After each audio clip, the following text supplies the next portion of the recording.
Hello students, NCERT science class 8 की इस video में आपका स्वागत है। स्टूडेंट्स, आज की इस वीडियो में हम क्लास 8 साइंस की फर्स्ट चैप्टर फसल उत्पादन एवं प्रबंध क्रॉप प्रोडक्शन एंड मैनेजमेंट के बारे में डिटेल स्टडी करेंगे।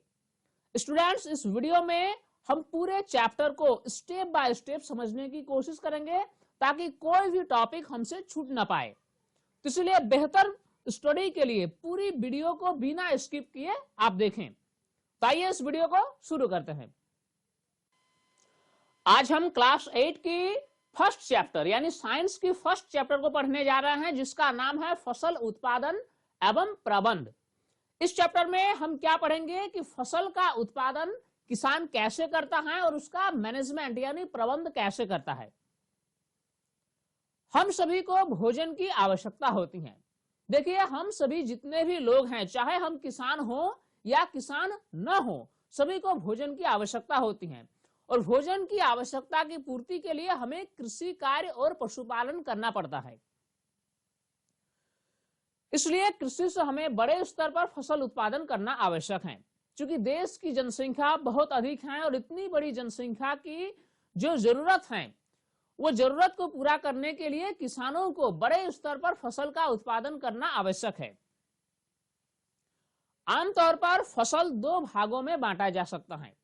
जितने भी प्रकार की फसल हैं जो किसान उत्पादन करते हैं, सभी फसलों को आमतौर पर दो भागों में बांटा गया है। पहला है खरीफ फसल और दूसरा है रबी फसल। यानी सभी प्रकार के फसलों को हम कितने भागों में बांटे हैं? दो भागों में बांटे हैं। कुछ फसलों को कहा जाता है खरीफ फसल और कुछ फसलों को कहा जाता है रबी फसल।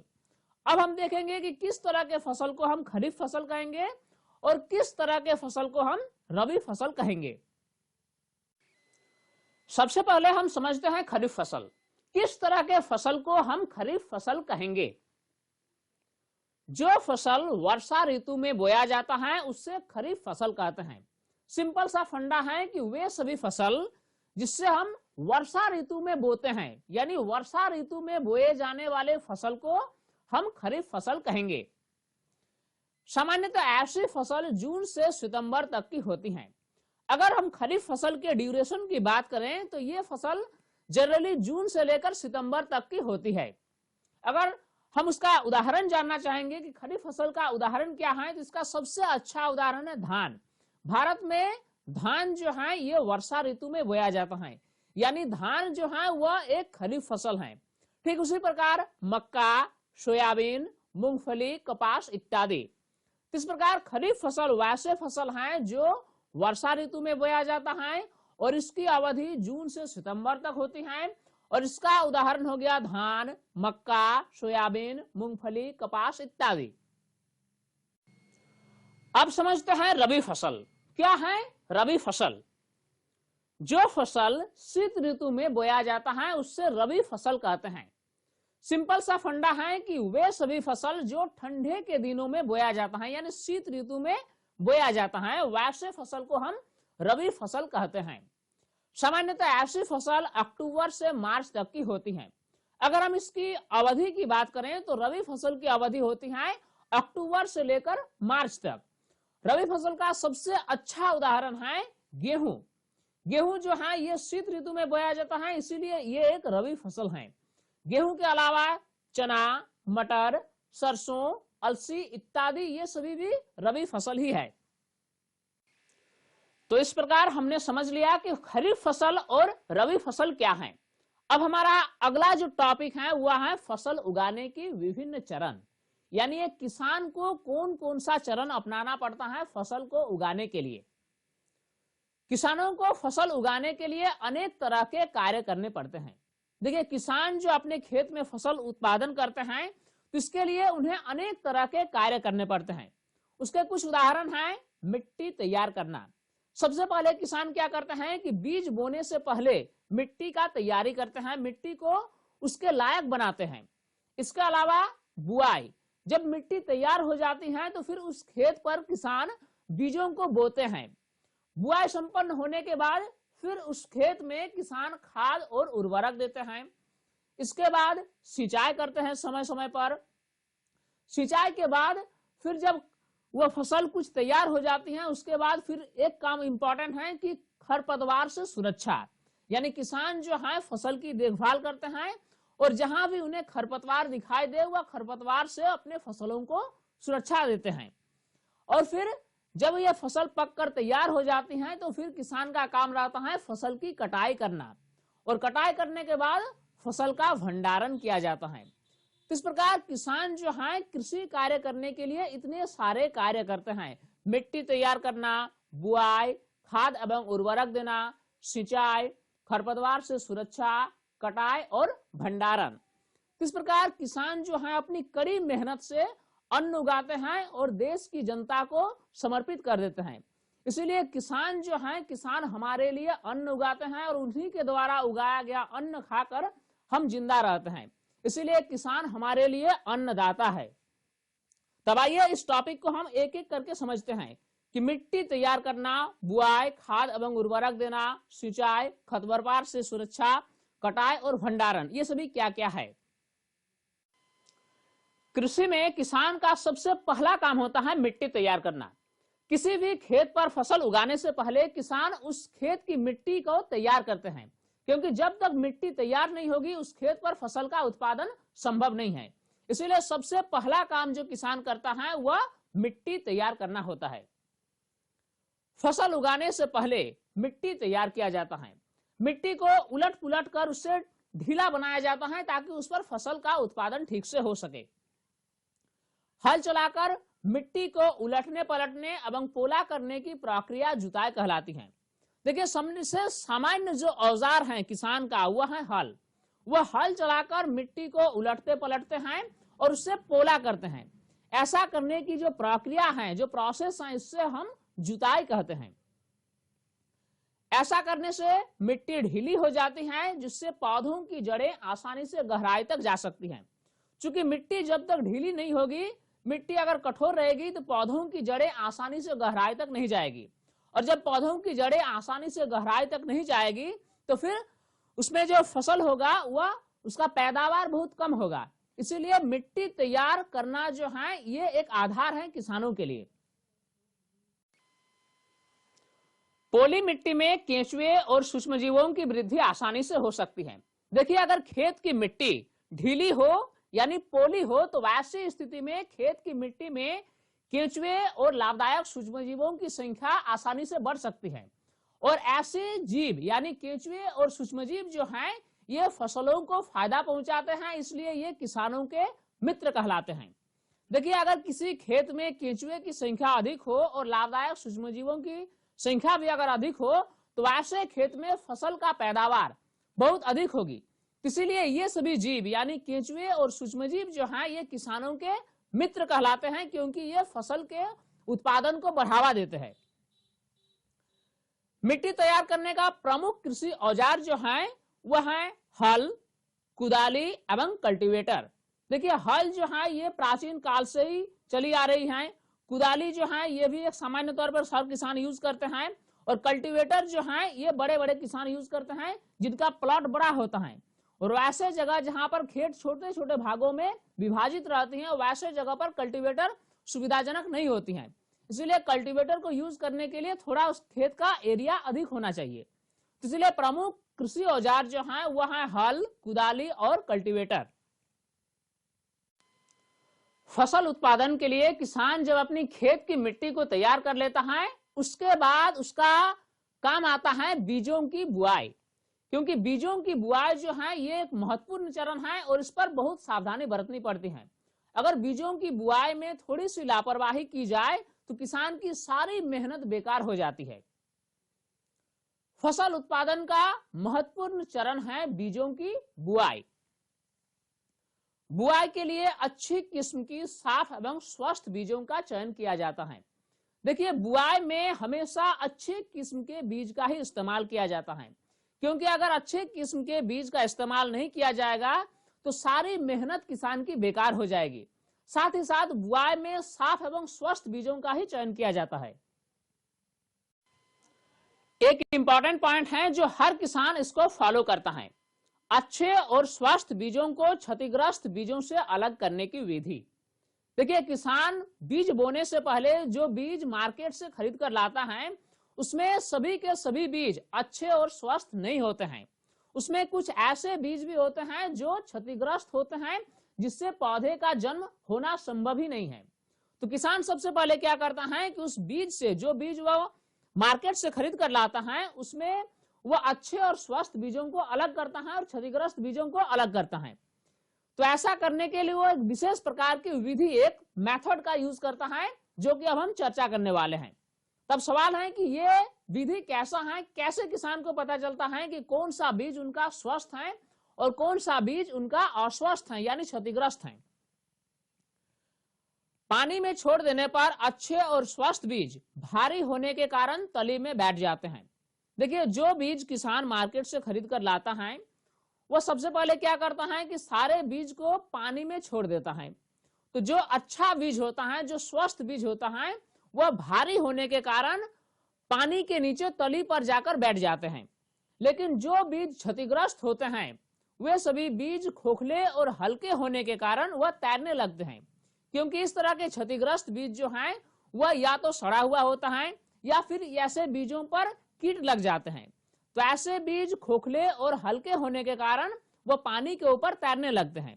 तो इस प्रकार वह सभी बीज को हटाकर अलग कर दिया जाता है और किसान अच्छे और स्वस्थ बीजों को कलेक्ट करके उसको फिर खेत में बो देते हैं। इस प्रकार ये विधि जो है हर किसान अपनाता है।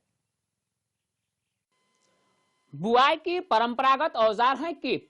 कीप के सहारे बीज की बुआई की जाती है। बहुत से ऐसे किसान हैं जो बीज बोने के लिए कीप का सहारा लेते हैं। वैसे तो बहुत ऐसे भी किसान हैं जो हाथों से भी बीज की बुआई करते हैं, लेकिन आजकल बीज की बुआई के लिए सीड ड्रिल का उपयोग किया जाता है, जो ट्रैक्टर द्वारा संचालित होता है।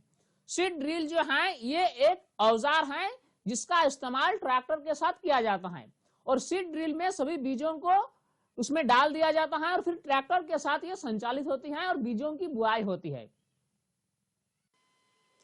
बीज बोने के समय सावधानियां। किसान को बीज बोने के समय कुछ सावधानियों का ध्यान रखना पड़ता है। उसमें पहला यह है कि बीजों के बीच उचित दूरी हो। जब भी किसान बीज बोता है तो बीजों के बीच उचित दूरी मेंटेन करके बोता है, क्योंकि अगर बीजों को बहुत पास पास बो दिया जाए तो यह भी फसल के लिए ठीक नहीं है। ठीक इसी प्रकार अगर बीजों को बहुत दूर दूर बो दिया जाए तो यह भी फसल के लिए ठीक नहीं है। यानी बीजों को हमेशा उचित दूरी मेंटेन करते ही बोना चाहिए, क्योंकि अगर बीजों को बहुत पास पास बो दिया जाए तो इसमें क्या होगा कि फसल का जो पौधा है वह पास पास उगेंगे, जिसके कारण क्या होगा कि सभी फसल के पौधों को समुचित मात्रा में वायु, जल या खनिज, सूर्य का प्रकाश इत्यादि प्राप्त नहीं होगा। उन सभी पौधों के बीच एक प्रकार का कंपटीशन हो जाएगा। तो इसीलिए ऐसा कंपटीशन न हो, इसीलिए बीजों को बहुत पास पास नहीं बोना चाहिए। ठीक उसी प्रकार अगर बीजों को बहुत दूर दूर बो दिया जाए तो पूरे खेत में बहुत कम ही पौधे उगेंगे, जिसके कारण फसल का पैदावार कम होगा। इसीलिए बीज बोने के समय हमेशा बीजों को उचित दूरी मेंटेन करके ही बोना चाहिए। अगला जो पॉइंट है वो ये है कि बीजों को उचित गहराई पर बोना चाहिए। जब भी बीज बोया जाए तो बीजों को बहुत ज्यादा गहराई पर भी नहीं बोना चाहिए और बहुत सतह पर भी नहीं बोना चाहिए, क्योंकि अगर बीजों को बहुत गहराई पर बो दिया जाए तो वह बीज उगेंगे ही नहीं, उसमें अंकुरण होगा ही नहीं, क्योंकि वह बीज जो है मिट्टी के अंदर ही सड़ जाएंगे। ठीक इसी प्रकार अगर बीजों को एकदम सतह पर बो दिया जाए तो उसमें बहुत से ऐसे पंछियां हैं या फिर कीट हैं जो उस बीजों को खा जाएंगे। तो इसीलिए बीजों को उचित गहराई पर ही बोना चाहिए। हमारा अगला टॉपिक है खाद एवं उर्वरक, मैन्योर एंड फर्टिलाइजर्स। देखिए, ये नाम हो सकता है हमने पहले भी सुना है, लेकिन इस वीडियो में हम डिटेल में समझेंगे कि खाद क्या है और उर्वरक क्या है। फसलों को लगातार उगाने से मिट्टी में पोषकों की कमी हो जाती है। देखिए, अगर किसी खेत में हम लगातार फसलों को उगाते चलें तो धीरे धीरे क्या होगा कि उस मिट्टी की जो पोषक तत्व है उसमें कमी हो जाएगी। इसी कमी को पूरा करने के लिए मिट्टी में खाद एवं उर्वरक मिलाया जाता है। तो किसान क्या करते हैं कि इस पोषक तत्व में जो कमी हो जाती है, इस कमी को पूरा करने के लिए, यानी मिट्टी की उर्वरा शक्ति को बनाए रखने के लिए उसमें खाद और उर्वरक का प्रयोग करते हैं। तो अब आइए हम समझते हैं कि खाद क्या है और उर्वरक क्या है। आइए देखते हैं कि खाद होता क्या है। खाद एक कार्बनिक यानी जैविक पदार्थ है जो पौधों या जंतु अपशिष्ट से प्राप्त होती हैं। खाद कैसे प्राप्त होता है? जंतुओं के अपशिष्ट जैसे गोबर, जंतुओं के मलमूत्र या फिर पत्तियों के टुकड़े, सब्जियों के छिलके, इन सभी चीजों से खाद बनता है। ऐसे अपशिष्टों को गड्ढे में डाले जाते हैं जो सूक्ष्मजीवों द्वारा अपघटन के बाद खाद बनते हैं। तो इस प्रकार के जितने भी अवशिष्ट हैं यानी गोबर, सब्जियों के छिलके, पत्तियों के टुकड़े, ये सभी अवशिष्टों को क्या किया जाता है? न गड्ढे में डाल दिया जाता है और फिर ये गड्ढे में डाल देने के बाद कुछ समय के बाद यानी कुछ महीनों के बाद ये धीरे धीरे अपघटन हो जाते हैं। सूक्ष्मजीवों द्वारा ये अपघटन होकर एक प्रकार का काला रंग का पदार्थ बनाता है जिससे खाद कहते हैं।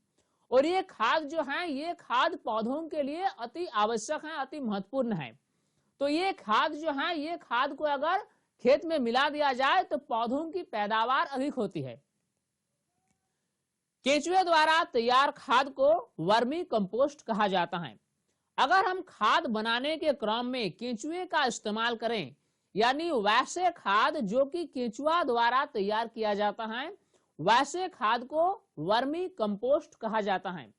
और वर्मी कंपोस्ट जो है ये सामान्य खाद से बेहतर होता है। तो हमने समझ लिया कि खाद क्या होता है। अब हम देखेंगे उर्वरक यानी फर्टिलाइजर क्या होता है। उर्वरक रासायनिक पदार्थ होते हैं जिसका उत्पादन फैक्ट्रियों में किया जाता है। चूंकि हमने देखा कि खाद का जो उत्पादन होता है वह किसान अपने खेत में खुद करते हैं, लेकिन उर्वरक जो है ये एक रासायनिक पदार्थ है जिसका उत्पादन किसान खुद नहीं करते हैं बल्कि इसका उत्पादन फैक्ट्रियों में किया जाता है।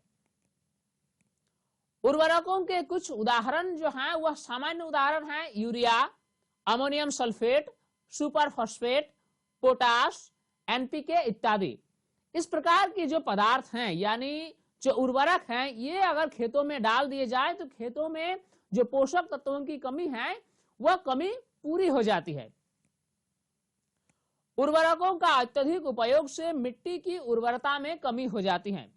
देखिए उर्वरक का इस्तेमाल जो है वह किसान तो करते हैं, लेकिन अगर किसी खेत में अगर अत्यधिक उर्वरक का प्रयोग किया जाए तो धीरे धीरे उस खेत की मिट्टी की उर्वरता घटती जाएगी और वह मिट्टी धीरे धीरे बंजर होती जाएगी। इसीलिए उर्वरक का इस्तेमाल हमें नियंत्रित मात्रा में ही करनी चाहिए। यह जल और मिट्टी को प्रदूषित करती है। देखिए उर्वरक का सबसे एक इंपॉर्टेंट जो नेगेटिव पॉइंट है वो ये है कि यह जल और मिट्टी को प्रदूषित करती है। क्योंकि उर्वरक जो है वह रासायनिक पदार्थ है, फैक्ट्रियों में इसका उत्पादन होता है, इसीलिए जब इससे खेत में डाल दिया जाता है तो वहां की मिट्टी और जल की प्रदूषण को यह बढ़ाती है। तो हमने खाद और उर्वरक के बारे में पढ़ा। अब हम एक महत्वपूर्ण टॉपिक पर चर्चा करने जा रहे हैं कि खाद और उर्वरक में क्या अंतर है। ये एक बहुत ही इंपॉर्टेंट क्वेश्चन है, अक्सर एग्जाम में पूछता है कि खाद और उर्वरक में क्या अंतर है। अगर ये क्वेश्चन एग्जाम में नहीं भी पूछे तो भी हमारे लिए जानना बहुत जरूरी है कि आखिर खाद और उर्वरक में अंतर क्या है। तब आइए हम देखते हैं कि क्या है अंतर। खाद और उर्वरक में पहला अंतर देखते हैं। खाद एक प्राकृतिक पदार्थ है जो गोबर एवं पौधों के अवशेष के विघटन से प्राप्त होती हैं, जबकि उर्वरक जो है वह एक मानव निर्मित रसायन है।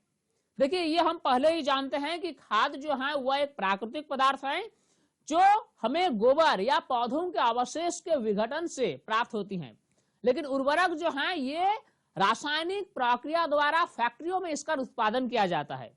तो यह है पहला अंतर।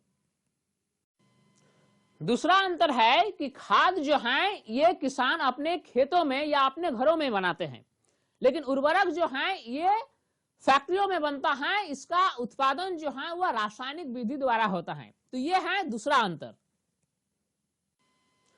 अब देखते हैं अगला अंतर। खाद से मिट्टी को प्रचुर मात्रा में ह्यूमस प्राप्त होती है, जबकि उर्वरक से मिट्टी को कोई ह्यूमस नहीं मिलती है। अब सवाल ये है कि ह्यूमस होता क्या है।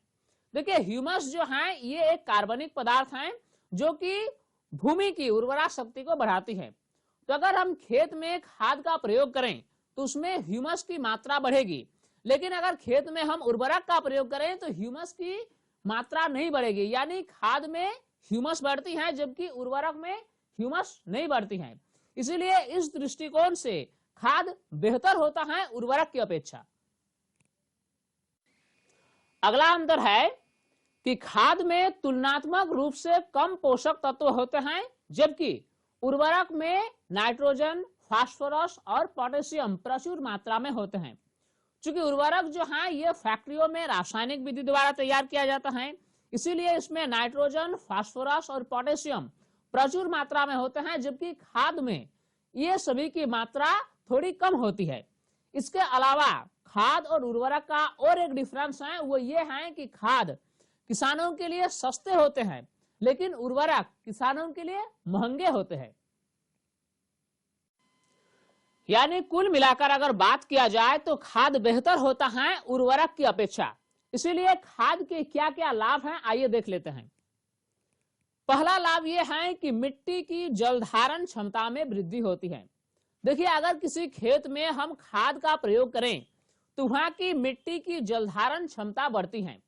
जल धारण क्षमता कहने का मतलब यह हुआ कि उस मिट्टी में जल को धारण करके रखने की क्षमता अधिक हो जाती है, जिसके कारण क्या होता है कि बार बार सिंचाई करने की जरूरत नहीं पड़ती है। एक बार अगर खेत में सिंचाई कर दी जाए तो वह पानी बहुत दिनों तक उस मिट्टी में बनी रहती है। तो यानी खाद के प्रयोग से जल धारण की क्षमता में वृद्धि होती है। अगला लाभ है मिट्टी भुरभुरी एवं सरंग्र होती है।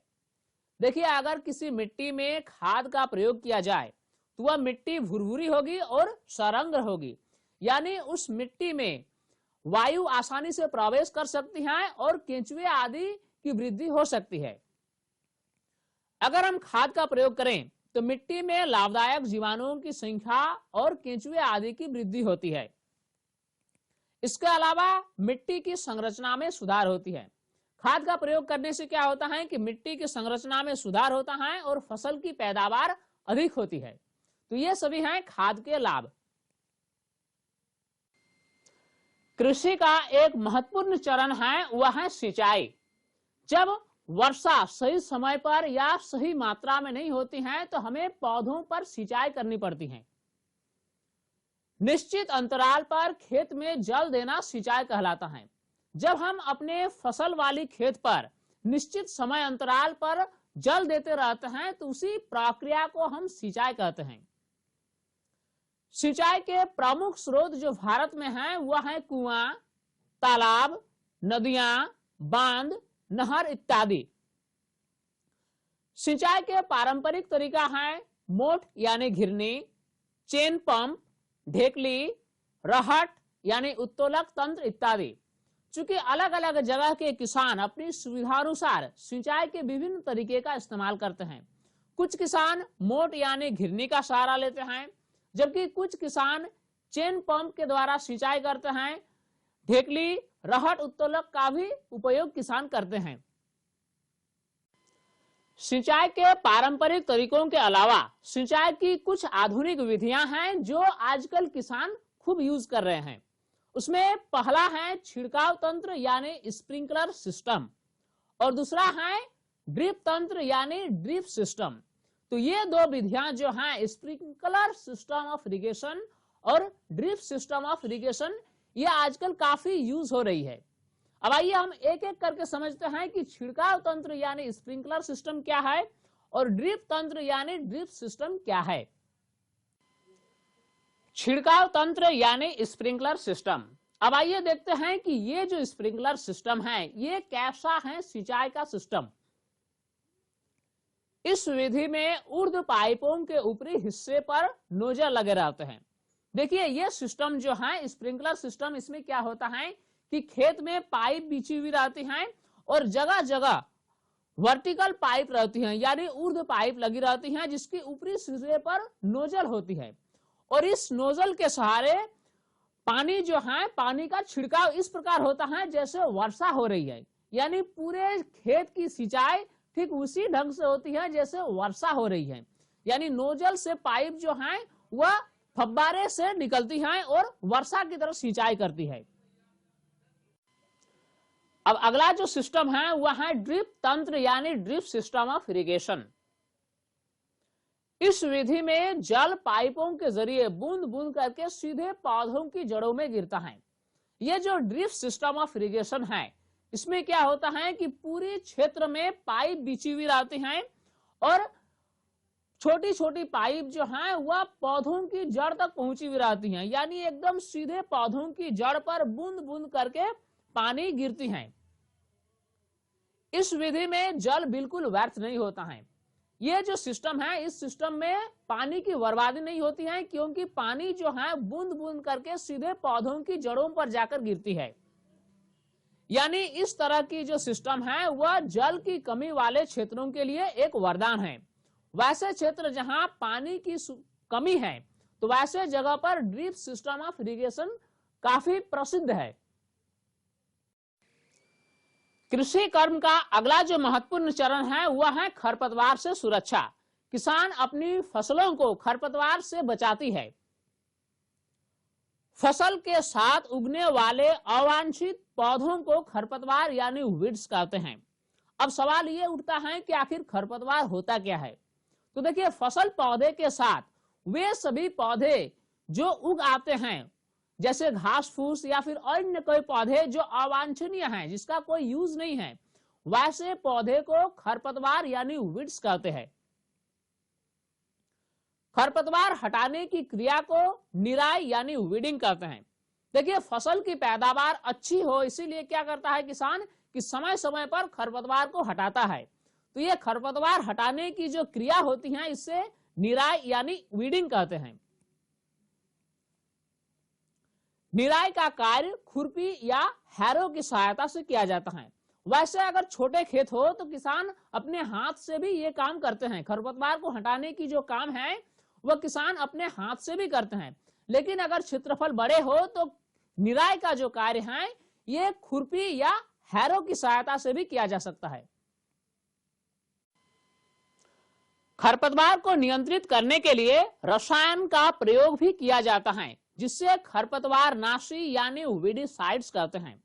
देखिए, वैसे तो हम जाने कि खरपतवार जो है वह या तो हाथ से उखाड़ कर फेंक दिया जाता है या फिर खुरपी या हैरो की मदद से, लेकिन कुछ ऐसे भी रासायनिक दवा हैं जिसका प्रयोग अगर हम खेत पर करें तो वह खरपतवार नष्ट हो जाएंगे। तो वैसे रसायनों को, ऐसे दवा को हम खरपतवार नाशी यानी वीडिसाइड कहते हैं। सबसे पॉपुलर उदाहरण जो है वीडिसाइड का वह है 2,4-D। ये जो वीडिसाइड है जिसका नाम है 2,4-D, ये काफी पॉपुलर है, जिसका यूज किसान अक्सर खेत पर करता है खरपतवार को हटाने के लिए। खेतों में इनका छिड़काव करने पर खरपतवार पौधे मर जाते हैं, परंतु फसल पौधे को कोई हानि नहीं होती है। देखिए, इसका कंसेप्ट क्या है कि अगर हम अपने खेत पर 2,4-D का छिड़काव करें तो उसमें खरपतवार पौधे जो हैं वह तो मर जाएंगे, लेकिन हमारा फसल पर कोई उसका प्रभाव नहीं पड़ेगा, कोई हानि नहीं होगी। लेकिन खरपतवार नाशी के साथ एक दिक्कत यह है कि अगर हम अपने खेत पर खरपतवार नाशी का यानी वीडिसाइड का प्रयोग करें तो उसमें जल प्रदूषण और भूमि प्रदूषण भी हो जाती है। इसीलिए हमारी पर्यावरण को बचाने के लिए 2,4-D का जितना हो सके कम यूज करना चाहिए। फसल जब पक कर तैयार हो जाता है तो फिर फसल की कटाई की जाती है, यानी उसकी हार्वेस्टिंग की जाती है। हमारे देश में छोटे किसान दरांती की सहायता से हाथों द्वारा फसल की कटाई करते हैं। वैसे किसान जिसकी खेत की क्षेत्रफल कम है, वैसे किसान फसल की कटाई के लिए दरांती का यूज करते हैं और ये दरांती को हाथ में पकड़कर फसल की कटाई की जाती है। लेकिन अगर किसान के खेत की क्षेत्रफल अगर बड़ी हो तो वैसे स्थिति में किसान हार्वेस्टर का यूज करते हैं। हार्वेस्टर एक मशीन है जो बहुत ही कम समय में बहुत बड़े क्षेत्र की फसल की कटाई करता है। काटी गई फसल से बीजों को अलग करने के लिए थ्रेशर का उपयोग किया जाता है। काटी गई फसल से बीजों को अगर अलग किया जाना है तो ऐसी स्थिति में थ्रेशर का उपयोग किया जाता है और इस प्रक्रिया को थ्रेसिंग कहा जाता है। फसलों की कटाई के बाद अगला जो महत्वपूर्ण चरण आता है वह है भंडारण यानी स्टोरेज। भंडारण के समय अनाजों को नमी, कीट, चूहों एवं सूक्ष्मजीवों से बचाने की आवश्यकता है। अक्सर ऐसा देखा जाता है कि अनाज के भंडारण के दौरान काफी अधिक मात्रा में अनाज बर्बाद हो जाती है। इसका कारण क्या है? इसका कारण है नमी, कीट, चूहा एवं सूक्ष्मजीव। अगर अनाजों में बहुत अधिक नमी हो तो फिर कुछ दिन के बाद अनाज सड़ने लगते हैं। ठीक उसी प्रकार कीटों से भी हमें अनाज को सुरक्षित करना पड़ता है। चूहे भी अनाज को बर्बाद कर देती हैं और सूक्ष्मजीवों से भी इस पर पीड़क लग जाती हैं। इसीलिए इन सभी से हमें अनाज को बचाने की आवश्यकता है। भंडारण के पहले दानों को धूप में सुखाना आवश्यक है, इससे उसकी नमी कम हो जाती है। देखिए, जब कभी भी हम अनाज को भंडार करने के लिए भंडार गृह में रखते हैं तो उससे पहले हमें अनाजों को धूप में सुखा लेना चाहिए। ऐसा करने से होता क्या है कि अनाजों में जो अतिरिक्त नमी होती है वह खत्म हो जाती है और नमी कम होने से उसका भंडारण अच्छा रहता है। अगर नमी अधिक हो तो फिर भंडारण के दौरान अनाज सड़ने की संभावना अधिक हो जाती है। नमी में कमी आने से कीट, जीवाणु एवं कवकों से अनाज की सुरक्षा हो जाती है। अगर अनाज में नमी की मात्रा कम हो तो कीट का प्रकोप भी कम होगा, जीवाणु का प्रकोप भी कम होगा और कवक भी जो है अनाज पर आक्रमण नहीं करेंगे। किसान अनाजों का भंडारण जूट के बोरों या धातु के बड़े पात्र में करते हैं। जो छोटे किसान होते हैं वह अनाज का भंडारण जूट के बोरे में या फिर धातु के बने बड़े बड़े पात्र में करते हैं। परंतु बड़े पैमाने पर भंडारण साइलो और भंडार गृह में किया जाता है। लेकिन अगर बहुत अधिक पैमाने पर हमें अनाजों को भंडार करना हो तो ऐसे स्थिति में हमें साइलो या फिर भंडार गृह का यूज करना चाहिए। भंडारण में अनाजों के साथ नीम की सूखी पत्तियां रखने से पीड़कों और सूक्ष्मजीवों से सुरक्षा होती है। यह प्रथा जो है ये शुरू से चली आ रही है कि भंडार गृह में अगर अनाजों के साथ नीम की सूखी पत्तियां रख दी जाए तो पीड़कों का और सूक्ष्मजीवों का प्रकोप कम होता है और अनाज की रक्षा होती है। तो इस प्रकार हमने देखा कि कृषि कर्म से हमें अपनी भोजन की आवश्यकताओं की पूर्ति होती है। इसके अलावा जंतुओं से यानी पशुपालन से भी हमें भोजन प्राप्त होती है। पौधों से हमें विभिन्न प्रकार की खाद्य पदार्थ प्राप्त होती हैं। ठीक इसी प्रकार जंतुओं से भी हमें दूध, अंडा, मांस इत्यादि प्राप्त होती है। इसी प्रकार कृषि और पशुपालन हमारे जीवन का आधार है। तो फ्रेंड्स, उम्मीद करता हूं ये वीडियो आपके लिए काफी फायदेमंद होगी और पूरे चैप्टर को आप इस वीडियो के माध्यम से समझ गए होंगे। और फ्रेंड, अगर ये वीडियो को आपको पसंद आई हो तो हमारी मेहनत को सफल बनाने के लिए इस वीडियो को लाइक करना न भूलें। साथ ही हमारे YouTube चैनल साइंस प्लेटफॉर्म को जरूर सब्सक्राइब कर लें और नोटिफिकेशन बेल को ऑन कर लें ताकि आने वाले समय में नए नए वीडियोस की लेटेस्ट अपडेट्स आपको आसानी से मिलती रहे। फ्रेंड, तब तक के लिए बाय।